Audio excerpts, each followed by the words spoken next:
BSc भाग द्वितीय के समस्त विद्यार्थियों को मेरी ओर से भी प्रणाम, सुप्रभात, नमस्कार, स्वागतम। आज के व्याख्यान प्रस्तुतिकरण में बीएससी भाग द्वितीय के समस्त विद्यार्थियों का हार्दिक अभिनंदन। प्रिय विद्यार्थियों, विगत व्याख्यानों में हम किरचॉफ समीकरण से संबंधित महत्वपूर्ण बिंदुओं पर हम चर्चा कर रहे थे, मंथन कर रहे थे। किरचॉफ समीकरण जो एंथैल्पी की ताप पर निर्भरता संबंधी महत्वपूर्ण समीकरण को दर्शाती है, ये वाला भाग बीएससी भाग द्वितीय के प्रश्न पत्र तृतीय के इकाई प्रथम ऊष्मागतिक प्रथम का अंतिम भाग था, अंतिम शीर्षक था, जिसमें हमने एंथैल्पी की ताप पर निर्भरता संबंधी विषय पर मंथन किया था, अपने विचार प्रस्तुत किए थे। आज खुशी का दिन है क्योंकि हम आज इकाई द्वितीय जिसका शीर्षक ऊष्मागतिकी द्वितीय है पर अपना व्याख्यान प्रस्तुत करेंगे, पर अपने विचारों पर मंथन करेंगे। और दुगनी खुशी इस बात को लेकर के भी है, ये वाला जो हम आज का इकाई द्वितीय जिस पर हम अपने व्याख्यान प्रस्तुत करने जा रहे हैं, व्यावहारिक जीवन से जुड़ी हुई महत्वपूर्ण दृष्टांत घटनाएं इसी शीर्षक इकाई द्वितीय के ऊष्मागतिक द्वितीय भाग पर केंद्रित है। व्यावहारिक जीवन की उन तमाम घटनाओं को जो हमारे जीवन से जुड़ी हुई है, उक्त शीर्षक जिसका नामकरण ऊष्मागतिकी द्वितीय के आधार पर किया गया है, इसी पर हम अपना आज का व्याख्यान प्रस्तुत करेंगे। प्रारंभिक शीर्षक इकाई द्वितीय का जिसका नामकरण ऊष्मागतिक द्वितीय के रूप में किया गया है, इसका प्रथम शीर्षक ऊष्मागतिकी के प्रथम नियम की कमियां ए एवं द्वितीय नियम की आवश्यकता बी, दो महत्वपूर्ण बिंदुओं पर इस शीर्षक को हमने उपविभाजित किया है। प्रिय विद्यार्थियों, आप फिर से सुनिए। आज हम नया अध्याय इकाई द्वितीय जिसका शीर्षक जिसका नामकरण ऊष्मागतिक द्वितीय के रूप में कर रहे हैं, पर अपना रोचक व्याख्यान प्रस्तुत करेंगे। इसके ठीक पहले मैंने बताया कि ये वाला विषय हमारे लिए बहुत ही खुशी का दिन है, क्योंकि ये वाला उक्त शीर्षक विषय व्यावहारिक जीवन से जुड़ी हुई महत्वपूर्ण समस्याओं को, घटनाओं को हल करता है। उक्त विषय पर आधारित होती है। प्रथम शीर्षक जिसका ऊष्मागतिकी के प्रथम नियम की कमियां एवं द्वितीय नियम की आवश्यकता है, इसको दो भागों में हमने उपविभाजित किया है।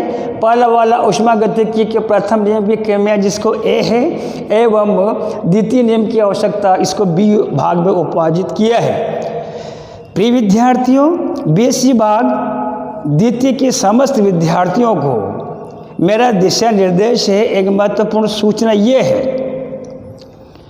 कि शाम पट्टे पर मैं अध्ययन सामग्री जब मैं लिखित रूप में प्रस्तुत करूंगा तो हिंदी भाषी माध्यमों के लिए गुलाबी रंग का जो चौक है, गुलाबी चौक जो है प्रयोग में लूँगा।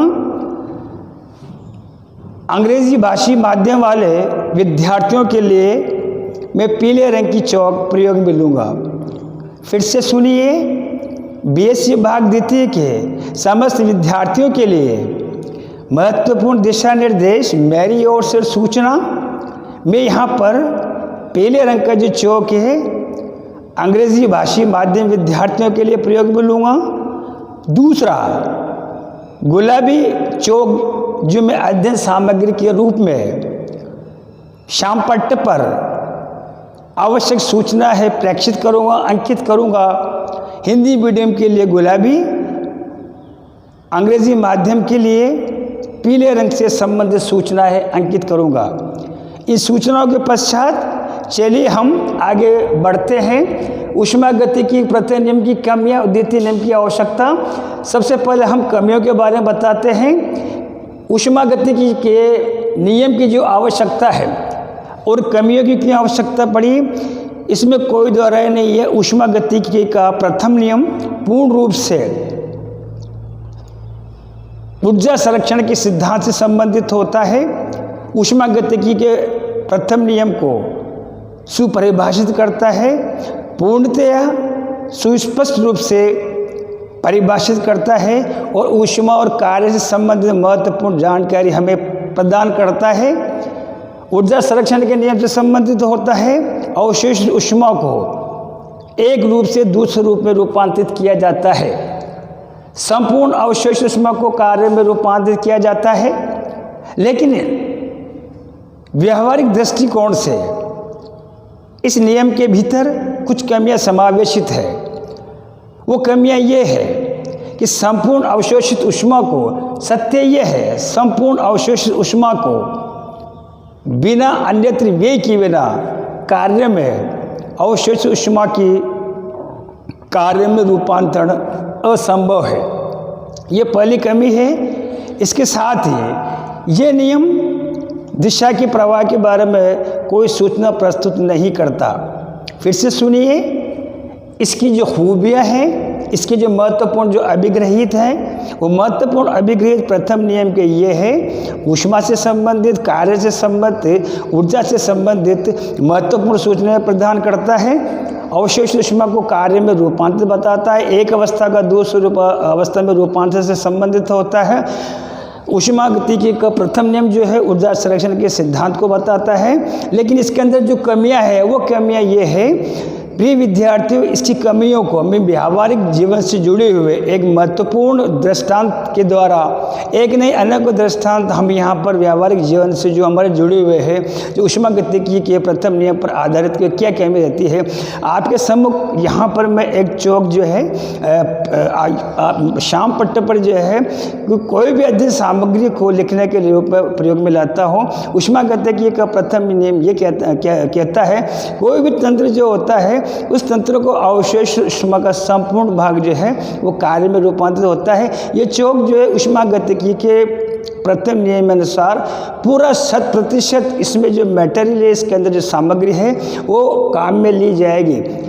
जो गलत है सर्वथा गलत है। आप देखेंगे व्यावहारिक जीवन में इसका कुछ शेष भाग जो बच जाता है, वो भाग को हम क्या करते हैं, इधर उधर अन्यत्र कहीं फेंक देते हैं। अर्थात उसका कुछ प्रतिशत, कुछ भाग अन्यत्र व्यय किए बिना इस चौक को जो है मैं काम में लूँगा और इसका जो बचा हुआ थोड़ा वाला जो भाग है वो सूक्ष्म भाग को मैं यहाँ पर प्रयोग में नहीं लूँगा। जबकि ऊष्मागतिकी का प्रथम नियम बना कहना चाहता है कि संपूर्ण सामग्री, संपूर्ण तंत्र जो है, अवशोषित जो ऊष्मा है, उस अवशोषित ऊष्मा को कार्य में रूपांतरित जो है किया जा सकता है। एक दूसरा दृष्टांत ऊष्मागतिकी के प्रथम नियम के आधार पर उसमें क्या कमी थी मैं आप समूह के सामने जो है प्रस्तुत करना चाहता हूँ। 1 किलो हम बाजार से जो है पाइनएप्पल लेते हैं। ऊष्मागतिकी का प्रथम नियम ये बताता है कि जो हमने पाइनएप्पल 1 किलो जो है बाजार से हमने खरीदा है, 1 किलो का 1 किलो जो है हमारे घर पर व्यावहारिक जीवन में जो है उसको प्रयोग में लिया जाएगा। अर्थात 1 किलो पाइनएप्पल का संपूर्ण जूस या किसी अन्य सामग्री के रूप में, सलाद के रूप में हम काम में लेंगे। जबकि सत्य ये है, हम पूरा पेमेंट, पूरा भुगतान दुकानदार को, सब्जी मंडी में करते हैं, फल वाले को करते हैं। 1 किलो जो पाइनएप्पल है लेकिन आप देखेंगे कि 1 किलो जो पाइनएप्पल हम यहाँ पे ले रहे हैं, आप देखेंगे उसकी जो ऊपरी तरह की जो सतह होती है, जब हम उसको प्रयोग में लेते हैं, उसको जूस बनाते हैं, तो भुगतान तो दुकानदार को हम पूरा 1 किलो का करते हैं, लेकिन 700 ग्राम 800 ग्राम ही जो है उसको हम जूस के रूप में या खाद्य सलाद के रूप में जो है प्रयोग में लिया जाता है। ऊष्मागतिकी का प्रथम ये बताना चाहता है कि 1 किलो जो पाइनएप्पल हमने जो प्रयोग में लिया है, वो 1 किलो जो है हमारे घर पर व्यावहारिक जीवन में मानव तंत्र में प्रयोग में लिया जाएगा, सर्वथा गलत है। चौक का उदाहरण दिया, पाइनएप्पल का दिया। आइए मैं एक अन्य उदाहरण जो है आपको जो है, हम घर पर जो है लेडी फिंगर यानी कि भिंडी की सब्जी बनाना चाहते हैं। 1 किलो भिंडी की सब्जी हम बनाना चाहते हैं। आप देखेंगे दुकानदार को सब्जी मंडी में पूरा 1 किलो का हम उसको भुगतान करते हैं, लेकिन घर पे साफ सफाई जब उसको करके उसके कुछ जो पार्ट अनावश्यक जो भाग है उसको साफ सफाई करके हटाया जाता है। आप देखेंगे 1 किलो की जगह पर जो है 800 ग्राम या 700 ग्राम में जो है प्रयोग में ली जाएगी। ऊष्मागतिकी का प्रथम ये कहता है कि 1 किलो यदि आप लेडी फिंगर को या भिंडी को बाजार से खरीदा, भुगतान पूरा करते हैं, लेकिन संपूर्ण 1 किलो का 1 किलो एज इट इज़ यथावत जो है उसका प्रयोग होगा, जो सर्वथा गलत है। इसी तरह से एक अन्य उदाहरण मैं आप सभी के सामने प्रस्तुत करना चाहता हूँ। माना कि 5 से 6 मीटर में माना कि कोई भी जो है एक सूट लेंथ फैब्रिक तैयार होती है। हम शोरूम पर जाकर के 6 मीटर सूट लेंथ का पूरा पेमेंट करते हैं, पूरा भुगतान जो दुकानदार को करते हैं, लेकिन जैसे हम टेलर के पास जाते हैं उस 6 जो मीटर होता है, उस 6 मीटर में से आप देखेंगे जो टेलर जो होता है हमारा जो है मापन लेता है, मेजरमेंट लेता है, और 6 मीटर में से जो है अनावश्यक जो भाग होता है उसको निकाल करके 5 मीटर का जो है दुकानदारों को हम भुगतान जो है शोरूम पर 6 मीटर का कर रहे हैं। और ऊष्मागतिकी का प्रथम ये बताना चाहता है कि 6 मीटर का 6 मीटर जो है उसको जो है पूरा का पूरा जो है उसको जो है तंत्र प्रयोग में लेगा। जबकि ये कई तरह के चौक का, भिंडी का, लेडी फिंगर और इसके अलावा पाइनएप्पल का जो हमने आपके सामने रोचक एग्जाम्पल प्रस्तुत किया है, उसके पीछे ऊष्मागतिकी का प्रथम में ये बताना चाहता है कि तंत्र बाजार से किसी भी आइटम को खरीदता है और खरीदने के पश्चात आप देखेंगे जिसका हम पूरा भुगतान करेंगे, चाहे वो कपड़ा हो तो पूरा का पूरा जो है तंत्र उसको प्रयोग में मिलेगा, चाहे फल है उसको पूरा का पूरा प्रयोग में मिलेगा, चाहे जो है सब्जी है उसको पूरी प्रयोग में काम में ली जाएगी। जबकि सत्य ये है उसका अन्यत्र व्यय किए बिना अवशोषित ऊष्मा को कार्य में रूपांतरित नहीं किया जा सकता। प्रिय विद्यार्थियों, एक रोचक उदाहरण मैं आपके सामने एक और प्रस्तुत करना चाहता हूँ। हमारी गाड़ी में जो है हम 1 लीटर पेट्रोल डलवाते हैं। हमारी जो है उद्देश्य ये होता है, हमारा मिशन ये होता है कि 1 किलो जो लीटर है पेट्रोल जो है हम जो है उसको कार्य में प्रयोग में लेंगे। लेकिन उस 1 लीटर जो तेल है जो ऊष्मा का या ऊर्जा का एक भाग होता है, आप देखेंगे कोई भी काम हमें जो है प्रमुख कार्य के रूप में करने को कहा गया है। लेकिन आप देखेंगे हमारी जो व्हीकल्स है उनको जो है चाहे आधा लीटर या 100 ml 5 ml या 200 ml जो है अन्यत्र कहीं पर जरूर वो वेस्ट होगा। 100% जो है अवशोषित ऊष्मा का, अवशोषित ऊर्जा का कार्य के सतत प्राप्ति असंभव है। और इन दृष्टांत को एक अन्य दृष्टांत मैं आप सभी के सामने जो है प्रस्तुत करना चाहूँगा। हमारे पास में जो है ये पेन है, इस पेन के अंदर जो रिफिल भरी हुई है, इस रिफिल को आप देखेंगे ऊष्मागतिकी के प्रथम नियम अनुसार जो है पूरी रिफिल खाली होने तक इसमें प्रयोग में लेंगे। आप देखेंगे इसमें, जब देखेंगे इसमें कि ये छोटा सा जो इसका कुछ भाग जो होता है जो टॉप पॉइंट के पास में होता है जहाँ पर इंक भरी हुई होती है, हम उसको जो है प्रयोग में नहीं लेते और उसको अनुप्रयुक्त समझ कर उसको फेंक देते हैं। कहाँ पर ऊष्मागतिकी के प्रथम नियम की पालना हुई, ये इसकी प्रमुख नियम में कुछ कमियाँ थी। इन कमियों को दूर करने के लिए ऊष्मागतिकी के द्वितीय नियम की आवश्यकता हुई। प्रिय विद्यार्थियों, पुनः संक्षिप्त में मैं आपके सामने आज का रोचक उदाहरण अध्याय ऊष्मागतिकी के द्वितीय विषय के बारे में मैं चर्चा करूँगा कि ऊष्मागतिकी के प्रथम नियमानुसार संपूर्ण अवशोषित ऊष्मा को कार्य के रूप में प्राप्त रूपांतर संभव होता है। जबकि ट्रू फैक्ट ये सत्य यह है, इसमें कोई दोहराई नहीं है, अवशोषित ऊष्मा का कुछ भाग अन्यत्र खर्च किए बिना, अन्यत्र व्यय किए बिना उस अवशोषित ऊष्मा को कार्य में रूपांतरित नहीं किया जा सकता। इन कमियों को दूर करने करने के लिए ऊष्मागतिकी के द्वितीय नियम की आवश्यकता हुई। ऊष्मागतिकी के द्वितीय नियम के क्या महत्वपूर्ण अभिग्रहित है, ये आने वाले व्याख्यानों में जो है हम चर्चा करेंगे। बहुत सारे व्यवहारिक जीवन से जुड़े हुए जो दृष्टांत थे, इसके आधार पर मैंने उसको जो है हमारा जो आज का जो व्याख्यान था ऊष्मागतिकी द्वितीय, इसको रोचक बनाने का पूरा प्रयास किया है।